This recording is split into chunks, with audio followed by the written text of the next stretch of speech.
మంచిది. మీకు చెప్పాను కదా, ఈ నెలలో ఇది లాస్ట్ బైబిల్ స్టడీ. ఈ నెలలో 3 బైబిల్ స్టడీలు మాత్రమే జరిగాయి. వచ్చే నెలలో ఫస్ట్ వీక్లో ఎగ్జామ్ పెట్టడం జరుగుతుంది. ఈ 3 మీకు చెప్పిన ఉపోద్ఘాతము 2 స్టడీస్, ఈ దినం 3వది. ఒక దినం జరగలేదు, ఆ దినం విక్టోరియమ్మ గారి యొక్క ప్రార్థన అప్పుడు జరిగింది. కాబట్టి మనము ఆ దినం ఆ కార్యక్రమంలో ఉన్నాం కాబట్టి ఆ దినం జరగలేదు. కాబట్టి ఈ 3 అంశాల్లో మీకు చాలా సింపుల్గా ఒక్కొక్క వారం 5 బిట్లు, 3 వారాల్లో 3 5 15. దీంట్లో ఆబ్జెక్టివ్ టైప్ ఉంటుంది. 4 ఆన్సర్లు ఉంటాయి కదా, సరైన ఆన్సర్ కింద టిక్ చేస్తే సరిపోతుంది. 15 నిమిషాలు, 15 క్వశ్చన్స్, నిమిషాలు ఒకటి. టెస్ట్ కూడా 15 నిమిషాలే. ఫస్ట్ వీక్లో ఏ డేట్ పెట్టమంటారు?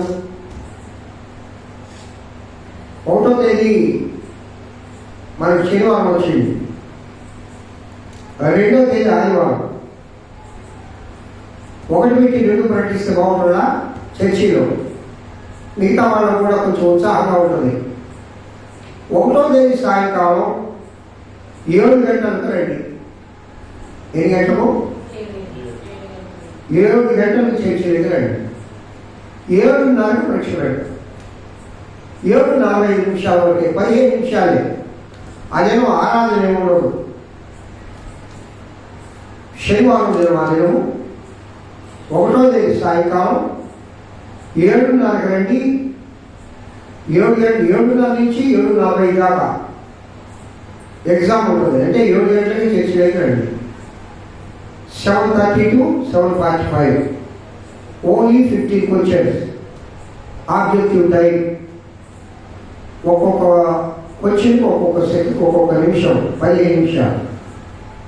ఫస్ట్ ఎవరైతే వస్తుందో అట్లీస్ట్ ఉదాహరణకి 15 క్వశ్చన్లకు 15 మార్కులు వచ్చేసింది అనుకోండి, ఇద్దరికి 2 బైబిల్ ఇస్తాం. 3 వచ్చారనుకోండి 3 బైబిల్ ఇస్తాం. 4 వచ్చే 4 బైబిల్ ఇస్తాం. ఇబ్బంది లేదు.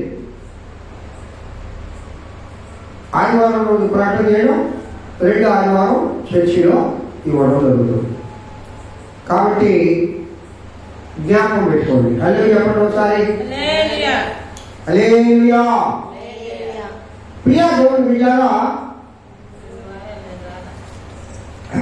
మీరు రాకపోయినా యూట్యూబ్లో చాలా చక్కగా ఉంది, వినవచ్చు, రాసుకోవచ్చు. అయినా అది ఓకేనా? పరమగీత ప్రసంగ వాహిని చదువు తల్లి. పరమగీత గ్రంథము రచించిన పరమగీతము చాలు. మొదటి వచనం ఆయన వచ్చినప్పుడు మనం సొలొమోను రచించిన పరమగీతము. ఇది కూడా పరీక్షలో ఉంటుంది కాబట్టి జాగ్రత్తగా ముఖ్యమైన విషయాలు రాసుకోండి. సొలొమోను అనగా అర్థం చెప్పండి.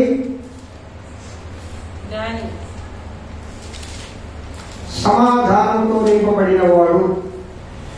కరెక్ట్గా రాయాలి. నేను అంటాను 4 ఆన్సర్లు. సమాధానం అంటాను, శాంతి అంటారు, సంతోషం అంటారు. సమాధానముతో నింపబడిన వాడు అని అర్థం సొలొమోను అంటే. ఈ సొలొమోను రచించిన ఈ సంకీర్తన, ఈ యొక్క పరమగీతములు సొలొమోను ఏ గ్రంథాలు రచించాడు? ప్రసంగి, పరమగీతములు, సామెతలు. సరే, సొలొమోను ఎన్ని కీర్తనలు రాశాడు? దావీదు ఎక్కువ రాశాడా, సొలొమోను ఎక్కువ రాశాడా కీర్తనలు? దావీదు ఇన్ని కీర్తనలు రాశాడని బైబిల్లో మీరు లెక్కేయండి, రేపు వచ్చే వారం చెప్పండి నాకు. సొలొమోను 1005 కీర్తనలు రాశాడు. మా సొలొమోను ఎన్ని కీర్తనలు రాశాడు? చదువుతారా మా మాట? అమ్మ చదువుతారా? 1వ రాజుల గ్రంథము 4వ అధ్యాయము 32వ వచనం. అతడు 3000 సామెతలు చెప్పాను. 3000 సామెతలు చెప్పాను. 1005 కీర్తనలు రచించాను. ఓకేనా? అసలు కీర్తనలు ఎక్కువ రాసింది సొలొమోనే. దావీదు రాసింది 50-60 కీర్తనల కంటే ఎక్కువ రాయలేదు. ఒక రాసిన వచ్చేమో కానీ బైబిల్లో ముద్రించబడలేదు. అయితే సొలొమోను గీతాలు బైబిల్లో ఉన్నాయంటే లేవు.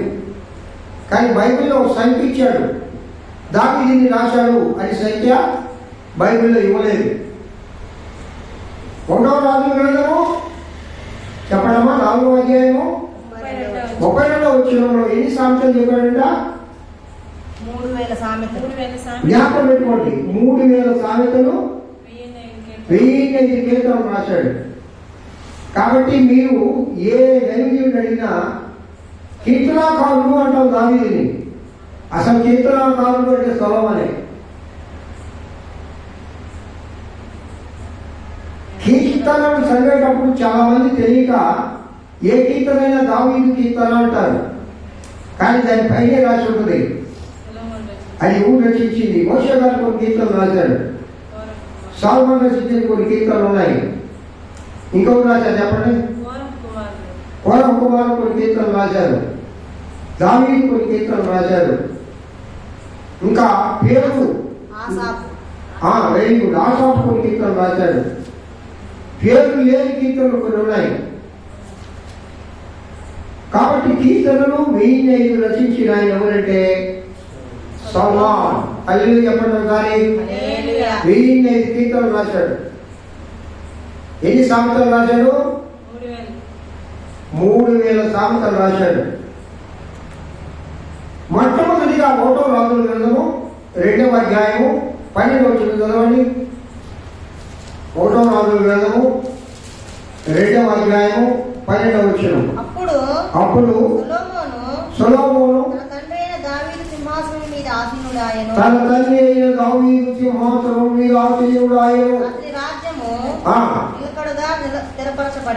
అతని రాజ్యము నిలకడగా స్థిరపరచబడెను. అంతలో సొలొమోను స్తోత్రం చెప్పండి ఒకసారి. దావీదు మహారాజు దాని 11వ వచనం చదివితే 40 సంవత్సరాలు పరిపాలన చేశాడు. మొట్టమొదటి సౌలు మహారాజు 40 సంవత్సరాలు పరిపాలన చేశాడు. తర్వాత సొలొమోను మహారాజు 40 సంవత్సరాలు పరిపాలన చేశాడు. ఈ 40 అనే సంఖ్య బైబిల్ గ్రంథంలో చాలా ప్రత్యేకత సంతరించుకుంది. చెప్తారా ఈ 40 అనే మాట ఎక్కడెక్కడ ఉంటుందో? మోషే సినాయి కొండ మీద 40 దినాలు దేవుడితో గడిపాడు. స్తోత్రం చెప్పండి ఒకసారి. చాలా అత్యుత్తమమైన దినాలు మోషే జీవితంలో. మోషే జీవించిన కాలం దేవుడితో గడిపింది 40 దినాలు, 40 రాత్రులు, 40 పగళ్ళు ఉపవాస ప్రార్థన చేసి గడిపాడు. ఇంకొక 40 ఏంటి? ఇజ్రాయేలీలు అరణ్య ప్రయాణం 40 సంవత్సరాలు. ఇంకో 40 ఏంటి?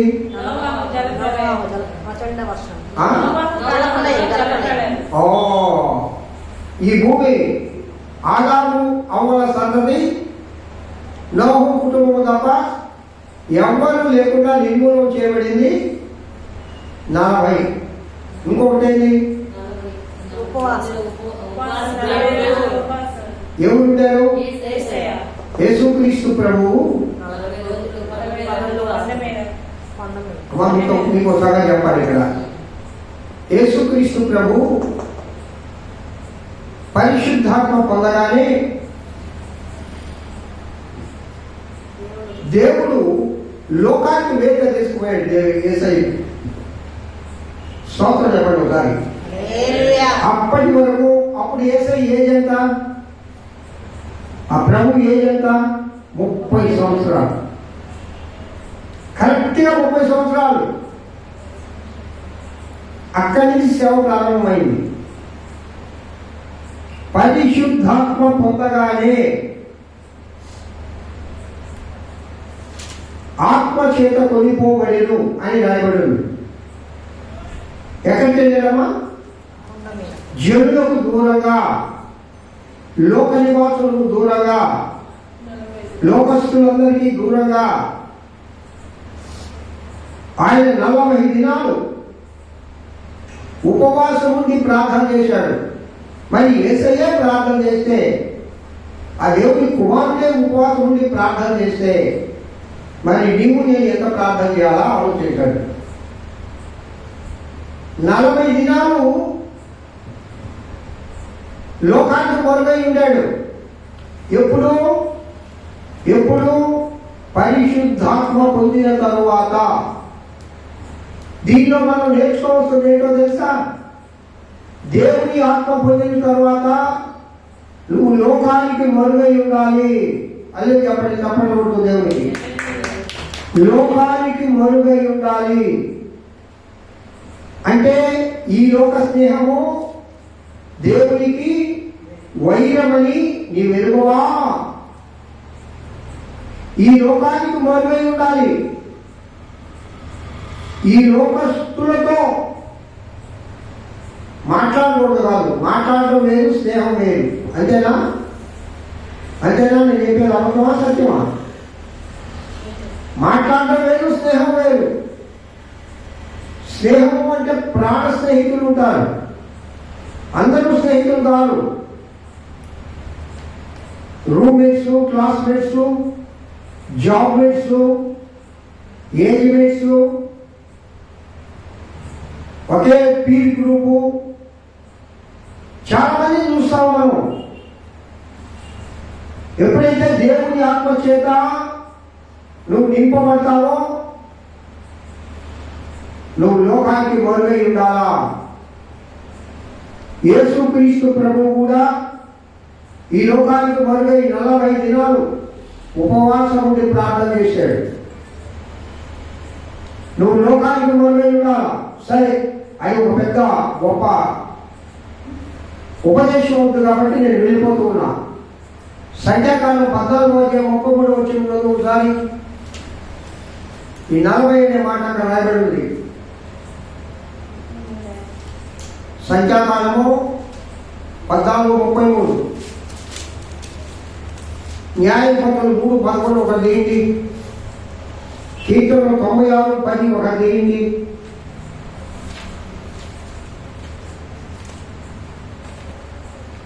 సంఖ్యాకాండం 14:33.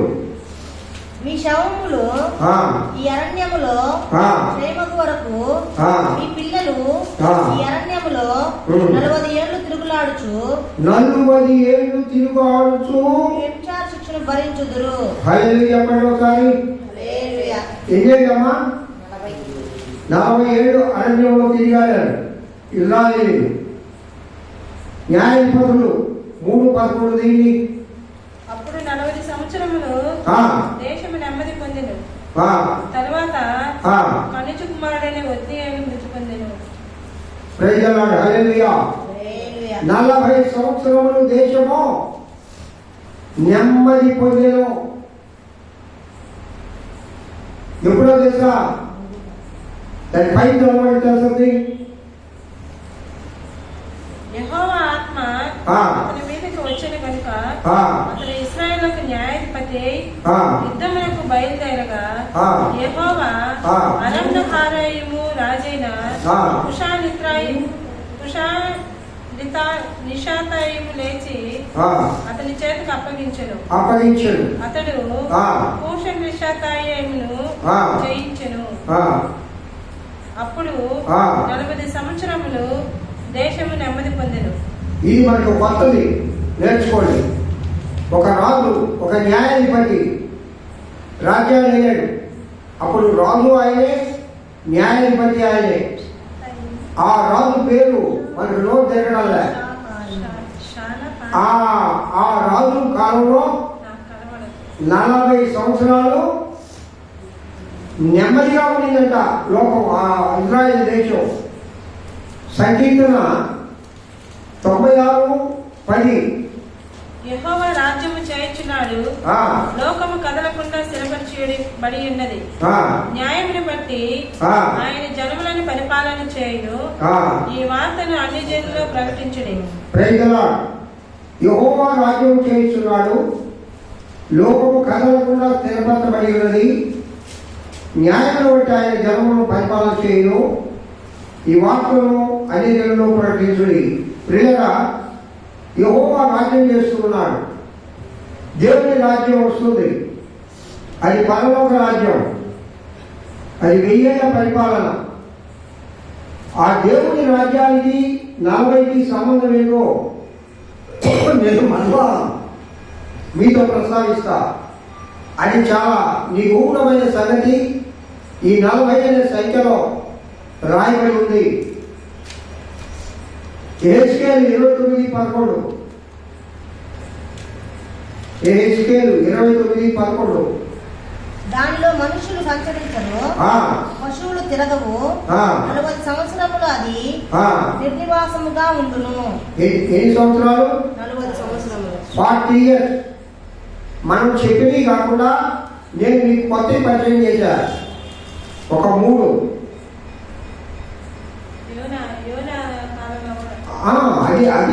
అది మనందరికీ తెలుసు. యోనా 1, మోషే 40 దినాలు సీనాయి కొండ మీద, ఇజ్రాయెల్ నడిచింది 40 దినాలు, యేసుక్రీస్తు ప్రభు 40 దినాలు ఉపవాసం. అవి మనకు తెలిసినయే. ఇప్పుడు కొత్తగా పరిచయం అయ్యి ఒక 3.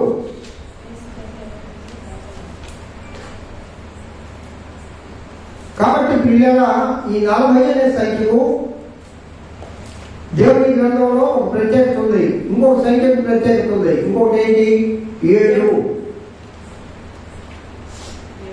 7 విశ్రాంతి దినానికి చూచాను. ఇంకొక సంఖ్య ఉంది 3 త్రికోణాలకు చూచాను. కాబట్టి కొన్ని సంఖ్యలకు కొంత ఆత్మీయ అర్థాలు బైబిల్ గ్రంథంలో రాయబడి ఉన్నాయి. ప్రతి సంఖ్యకు ఒక ఆత్మీయ అర్థం ఉంది. ప్రతి సంఖ్యకు ఒక ఆత్మీయ అర్థం ఉంది దేవుని గ్రంథంలో. మనకు వివరించుకుంటూ పోతే మనకు అవగాహన కలుగుతుంది. పరిశుద్ధాత్మ దేవుడు మనతో మాట్లాడును గాక. హల్లెలూయా చెప్పండి. హల్లెలూయా. అలాగే దావీదు మహారాజు 40 సంవత్సరాలు పరిపాలించాడు. సొలొమోను 40 సంవత్సరాలు పరిపాలించాడు. అలాగే సౌలు 40 సంవత్సరాలు పరిపాలించాడు. ఈ 40 ఈ 3 పరిపాలన. మరి మిగతా రాజులు ఈ సంవత్సరాలు పరిపాలించారో లేదో మనం తెలుసుకుందాం. రాజులందరి గురించి కూడా నేను చెప్తాను మీకు. ప్రియా దేవుని బిడ్డలారా, 3వ అధ్యాయం 1వ రాజుల గ్రంథంలో ఆయన రాజైన తర్వాత 2వ అధ్యాయం 12వ వచనంలో ఆయన సింహాసనాన్ని అధిష్ఠించిన తర్వాత 1వ రాజుల గ్రంథం 3వ అధ్యాయం 1వ వచనంలో ఆయన ఫరో కుమార్తెని వివాహం చేసుకుంటాడు. ఆయన ఫరో కుమార్తెను వివాహం చేసుకుంటాడు. సరే, ఫరో కుమార్తెని వివాహం చేసుకున్న తర్వాత ముందు రాజసింహాసనాన్ని అధిష్ఠిస్తాడు. రాజుగా మారిపోతాడు సొలొమోను. ఒక రాణిని తెచ్చి వివాహం చేసుకుంటాడు. అప్పుడు దేవుడిని మర్చిపోడు. మన లోకంలో 3 కోట్ల 4 ఏళ్ళు లోపలికి పోతే 5 ఏళ్ళు దేవుడిని మర్చిపోతాం. మనం సుఖంగా శాంతిగా సమాధానంగా గడిచిపోతూ ఉంటే చాలా మందికి దేవుడు జ్ఞాపకం రాడు. ప్రభు ఎప్పుడు జ్ఞాపకం వస్తాడంటే కష్టాల్లో ఉన్నప్పుడు, కన్నీటిలో ఉన్నప్పుడు, బాధల్లో ఉన్నప్పుడు, శోధనలో ఉన్నప్పుడు, వ్యాధుల్లో ఉన్నప్పుడు, కలవరంలో ఉన్నప్పుడు, కలతలో ఉన్నప్పుడు దేవుడు జ్ఞాపకం వస్తాడు. బిడ్డలకు గాయమైనా, బిడ్డలకు ఆకలైనా, బిడ్డలకు ఆపద వచ్చినా, బిడ్డలకు భయం కలిగినా మొట్టమొదటిగా జ్ఞాపకం వచ్చే తల్లి, రెండవదిగా తండ్రి. అలాగే మన తండ్రి ప్రభువు యేసుక్రీస్తు. మనకి ఏ కష్టం వచ్చినా, ఏ బాధ వచ్చినా, ఏ శోధన వచ్చినా, సంతోషం కలిగినా కూడా తండ్రి జ్ఞాపకం రావాలా. బిడ్డలు ఒక దాంట్లో విజయం సాధిస్తే మొట్టమొదటి ఎవరికి చెప్తారంటే తల్లిదండ్రులు చెప్తారు, నేను విజయం సాధించాను, నాకు మంచి జాబ్ వచ్చింది. వాళ్ళ సంతోషాన్ని ఎవరితో పంచుకుంటారంటే తల్లిదండ్రులతో పంచుకుంటారు, తర్వాత అందరితో. అలాగే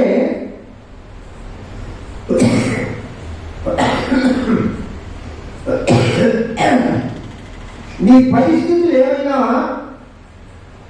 మొట్టమొదటిగా నువ్వు షేర్ చేసుకోవాల్సింది దేవుడితోనే. ఏ పరిస్థితుల్లో ఉన్నా కూడా నీ షేరింగ్ దేవుడే ఉండాలా, తర్వాత తల్లిదండ్రులు, భర్త, భార్య, బిడ్డలు. ఎప్పుడైతే మన జీవితంలో ప్రభువుకు ప్రథమ స్థానం ఇస్తామో మన జీవితంలో మనకు కూడా దేవుడు ప్రథమ స్థానం ఇస్తాడు. అన్నింటిలో జ్ఞాపకం పెట్టుకుందామా? హల్లెలూయా చెప్పండి. నేను ఎందుకు చెప్పానంటే 1వ రాజుగ్రంథం 2వ అధ్యాయం 12వ వచనంలో రాజుగా మారాడు, దావీదు సింహాసనాన్ని అధిష్ఠించాడు. 3వ అధ్యాయం 1వ రాజుగ్రంథం 1వ వచనంలో ఫరో కుమార్తెను వివాహం చేసుకున్నాడు. వెంటనే అదే అధ్యాయంలో 3వ అధ్యాయము 4వ వచనం 1వ రాజుగ్రంథంలో గిబియోనులో ఒక ముఖ్యమైన ఉన్నత స్థలంకు వెళ్ళి ఆయన అక్కడ 1000 దహనబలులు అర్పించాడు. కాబట్టి దేవుడు మహిమపరచండి. హల్లెలూయా. ఎన్ని దహనబలులు? ఎన్ని దహనబలులు? 1000 దహనబలులు. దహనబలి అర్పించాలంటే మేకలో, గొర్రెలో, ఒక కోడెలో ఉండాలి. ఆయన రాజు కాబట్టి 1000 దహనబలులు అంటే ఎంత సమయం పడుతుంది అనుకుంటున్నారు మీరు? ఒక బలి అర్పించాలి అంటే దానికి కొన్ని సిస్టమ్లు ఉంటాయి, దానికి చాలా సమయం అవసరం. ఆ బలిపీఠాలు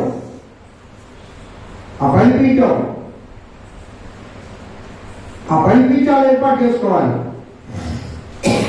ఆయన ఎన్నుకున్నది ఉన్నతమైన స్థలము. హల్లెలూయా చెప్పండి ఒకసారి. అప్పటికి లోకంలో యెరూషలేము మందిరం లేదు. ఇశ్రాయేలీయులు 40 సంవత్సరాలు అరణ్యయాత్ర చేసిన తర్వాత యెహోవా దేవుడు మోషేకు ప్రత్యక్షమై, మోషే, నేను మీ మధ్య నివాసం చేసినట్లుగా నాకు ఒక మందిరం ఏర్పాటు చేయమంటాడు. అప్పుడు ప్రత్యక్ష గుడారాన్ని ఆయన ఏర్పాటు చేస్తాడు. వాళ్ళు ఎక్కడికి వెళ్తే అక్కడికి పోవడం, పాలె మధ్యలో కట్టుకోవడం. సరే, వారు పాలు తేనెలు కానీ ఆ దేశానికి వెళ్ళిన తర్వాత యాకోబు మొదలుకొని అబ్రహాము మొదలుకొని సొలొమోను వరకు మందిరం లేదు.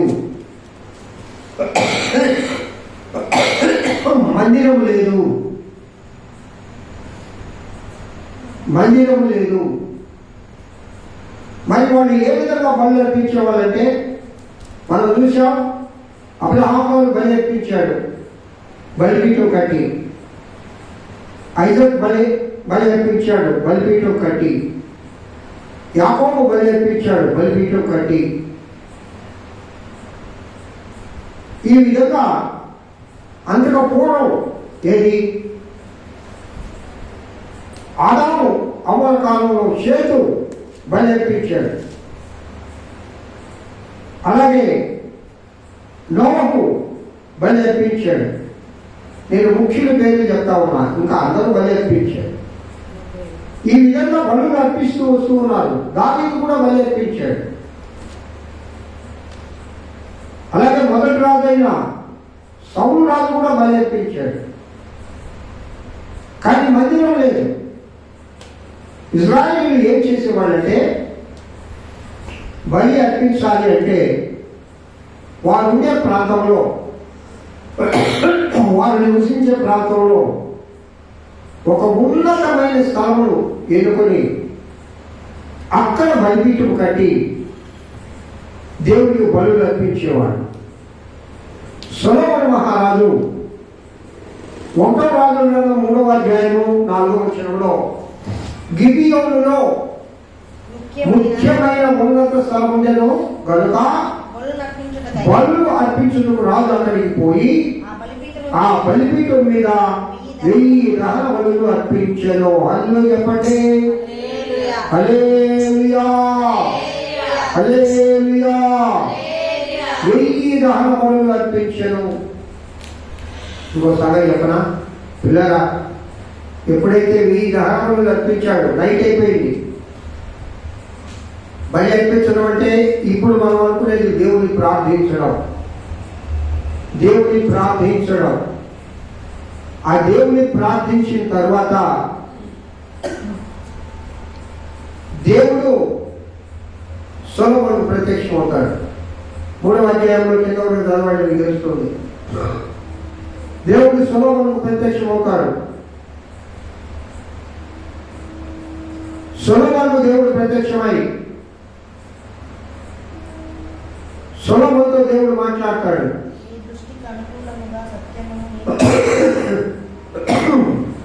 చదువునానా? నీ దాసులను నా తండ్రియునైన దావీదు నీ దృష్టికి అనుకూలముగా సత్యము నీతిని అనుసరించి యథార్థమైన మనసు గలవాడి ప్రవర్తించును కనుక నీవు అతని ఏళ్ల పరిపూర్ణ కటాక్షము యెహోవా రాత్రి గిబియోనులో యెహోవా రాత్రివేళ స్వప్నమందు సొలొమోనునకు ప్రత్యక్షమై యెహోవా రాత్రివేళ సొలొమోనుకు ప్రత్యక్షమయ్యాడు. ఎక్కడ? గిబియోనులో. ఎందువల్ల? గిబియోనులో సొలొమోను 1000 దహన బలులు అర్పించాడు. కాబట్టి నువ్వు ప్రార్థన చేస్తే ఎక్కడ ప్రార్థించాలి? ఉన్నతమైన స్థలంలో. ఉన్నతమైన స్థలం అంటే ఆత్మీయతలో ఉన్నతమైన దశలోకి నువ్వు వెళ్ళి దేవుడు ప్రార్థించాలి. ఆత్మీయతలో ఉన్నతమైన స్థలంలోకి వెళ్ళి నువ్వు కూడా కొండల పోయి ప్రార్థన చేయమని కాదు, గుట్టలకి ప్రార్థన చేయమని కాదు, అడవుల్లో పోయి ప్రార్థన చేయమని కాదు. ఇక్కడ ఉన్నతమైనది అంటే ఆత్మీయతలో ఉన్నతమైన స్థానానికి ఎక్కాలి. అనగా నీ ఆత్మ, శరీరము, మనస్సు సమస్తము దేవునికి సమర్పించి ఆ ప్రభువును నువ్వు ప్రార్థిస్తే సొలొమోనుకు దర్శనమిచ్చిన దేవుడు నీకును నాకును దర్శనమిచ్చునుగాక. హల్లెలూయా హల్లెలూయా. అరే నాయనా ఫోన్ ఇది. కాబట్టి ప్రియులారా, ఇది సొలొమోను ప్రారంభ జీవితం. సొలొమోను ప్రారంభంలో ఆయన రాజుగా ఉన్నప్పుడు రాజసింహాసనాన్ని ఎక్కాడు. ఫరో కుమార్తె వివాహం చేసుకున్నాడు. అంత మాత్రం చేత దేవుణ్ణి మర్చిపోకుండా గిబియోనులో ఉన్నత స్థలమందు ఆ దేవదేవునికి 1000 దహన బలులు అర్పించాడు. దేవుడు ప్రత్యక్షమవుతాడు. కాబట్టి దేవుడు అక్కడే ఆయనకు జ్ఞానం ఇస్తాడు. అల్లే చెప్పండి, తప్పని కొడుతూ దేవుడి.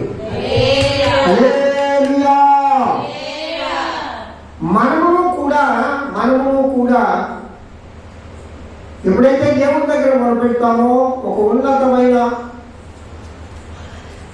దశలో మన ఆత్మను ప్రభువుకు నిలుపుకొని, అంటే ఉన్నతం అంటే పై దశ అంటే ఏంటంటే లోక సంబంధమైన వాటి మీద మనస్సును పెట్టగా, లోకానుసారంగా నడవక, లోక సంబంధమైన నేత్రాశ, శరీరాశ, జీవోటంబములు మనము కట్టుబడి ఉండగా వాటిని వదిలి పర సంబంధంగా అట్లీస్ట్ ప్రార్థన చేసేటప్పుడైనా నేను చెప్పేది, అట్లీస్ట్ ప్రార్థన చేసేటప్పుడైనా ఉన్నతమైన స్థలానికి ఎక్కండి. అప్పుడు కూడా లోక సంబంధమైన ఆలోచనలు, లోక సంబంధమైన శరీరాశ, నేత్రాశ, జీవకుటుంబం, ఇంట్లోనే ఉన్నాయి శరీర కార్యాలు. ఈ మూటిల్లో మిగతా శరీర కార్యాలు అన్నీ ఉన్నాయి. వాటిని వదలండి. అట్లీస్ట్ ప్రార్థన చేసేటప్పుడైనా ఒక ఉన్నతమైన దశలోకి మీరు వెళ్ళాలి. ఒక ఉన్నతమైన భావంతో ప్రభుతో మీరు మాట్లాడాలి. అప్పుడు ప్రభువు ఉన్నత స్థలం నుండి ఆయన మీతో మాట్లాడును గాక. హల్లెలూయా చెప్పండమ్మా. హల్లెలూయా. కాబట్టి ప్రియా దేవుని బిడ్డలారా, ఆ దేవదేవుని కృప మహాదైశ్వర్యమును బట్టి ఈ బైబిల్ స్టడీలో ఈ దినం మనం ఏం నేర్చుకున్నామో ఒకసారి పునః సమీక్షించుకొని ముగించుకుందాం. ఈ దినము సొలొమోను పరమగీతంలో రచించను. కాబట్టి సొలొమోను అంటే అర్థము సమాధానంతో నింపబడిన వాడు. తర్వాత సొలొమోను మహారాజు 1వ రాజులలో 2వ అధ్యాయం 12వ వచనంలో సింహాసనాన్ని ఎక్కడం. తర్వాత దావీదు 40 సంవత్సరాలు, సౌలు 40 సంవత్సరాలు, సొలొమోను 40 సంవత్సరాలు పరిపాలించారు. ఆ తర్వాత 3వ అధ్యాయం 1వ వచనంలో ఫరో కుమార్తె వివాహం చేసుకున్నాడు. 3వ అధ్యాయం 4వ వచనంలో 1వ రాజుల గ్రంథమే గిబియోను ముఖ్యమైన ఉన్నత స్థానంలో దేవుడికి 1000 బలులు అర్పించాడు. ఈ 40 సంవత్సరములు అనే మాట బైబిల్ గ్రంథంలో ఎక్కడెక్కడ ఉన్నదో మనం ఒకసారి పునః సమీక్షించుకున్నాం. చివరిగా ఈ దినం పరిశుద్ధాత్మ దేవుడు నీతో నాతో మాట్లాడే అంశం ఏంటంటే, నువ్వు ప్రార్థించేటప్పుడు మొట్టమొదటిగా అక్కడ రాయబడి ఉంది, ఆత్మతో సత్యముతో దేవుని ప్రార్థన ఆరాధనలో ఒక భాగమే. దేవుని ప్రార్థించాలి. రెండవది ఉన్నతమైన స్థలం ఎక్కిపోవాలి. అంటే శారీరక సంబంధమైన మనసును వదిలిపెట్టాలి. ఆత్మీయ మనసే ఉన్నతమైన స్థలం. ఆత్మ ద్వారా నడిపింపబడమే ఉన్నతమైన స్థలం. ఆత్మీయతలో పెరగడమే ఉన్నతమైన స్థలం. పరిశుద్ధాత్మ దేవుడు నీకు ఉన్నతమైన స్థలాన్ని చూపిస్తాడు. అది గిబియోనే కావచ్చు, అది సినాయి పర్వతమే కావచ్చు, అది హోరేబు పర్వతమే కావచ్చు, మరి ఏదైనా కావచ్చు. పరిశుద్ధాత్మ దేవుడు నీకు ఒక ఉన్నతమైన స్థానాన్ని ఇస్తాడు ప్రార్థించేటప్పుడు. ఎప్పుడనగా శరీరాశ, నేత్రాశ, జీవకుటుంబం ఈ మూటిని వదిలివేసి వాటి వైపు మనసు పోనీయక మన మనస్సు, ప్రాణము, ఆత్మ, శరీరము ఏకముగా సజీవ యాగముగా ప్రభువుకు సమర్పించుకొని ఏకాత్మతో ఏక మనస్సుతో ఆ ప్రభువును ఉన్నతమైన స్థలమందు ఎప్పుడైతే నువ్వు ఆరాధిస్తావో సొలొమోనుకు ప్రత్యక్షమైన దేవుడు మనకు ప్రత్యక్షమవును గాక. హల్లెలూయా. ఈ దినము మనం నేర్చుకున్నా మన ఆత్మకు కావలసిన విషయాన్ని ఆత్మదేవుడు నీతో ఏం మాట్లాడుతున్నాడంటే, ఉన్నతమైన స్థలానికి దేవుడిని ప్రార్థించు. అప్పుడు ఆ ప్రార్థనకు నువ్వు ఫలితము పొందుదువుగాక. కంపల్సరిగా పొందుతావు. సొలొమోనుతో మాట్లాడిన దేవుడు, దావీదుతో మాట్లాడిన దేవుడు, నోహుతో మాట్లాడిన దేవుడు, అబ్రహాముతో మాట్లాడిన దేవుడు, హేబెలు రక్తము ప్రార్థించగా విన్న దేవుడు నీ ప్రార్థన వినడా? నీ ప్రార్థన వినడా? వింటాడు. ఎప్పుడు? ఒక ఉన్నతమైన లోక సంబంధంగా కాకుండా పర సంబంధమైన ఆత్మతో నింపబడి ఆత్మీయతలో మనం ప్రార్థిస్తే ప్రభు తప్పనిసరిగా మన ప్రార్థనకు ప్రతిఫలం దయచేయుగాక. అలాంటి కృప నా ప్రియుడిని యేసయ్య మనందరికీ దయచేయుగాక. ఆమేన్. దేవుడి వాక్యం దీవించి ఆశీర్వదించుగాక. స్తోత్రం. దేవతమ్మ ప్రార్థన చేయి.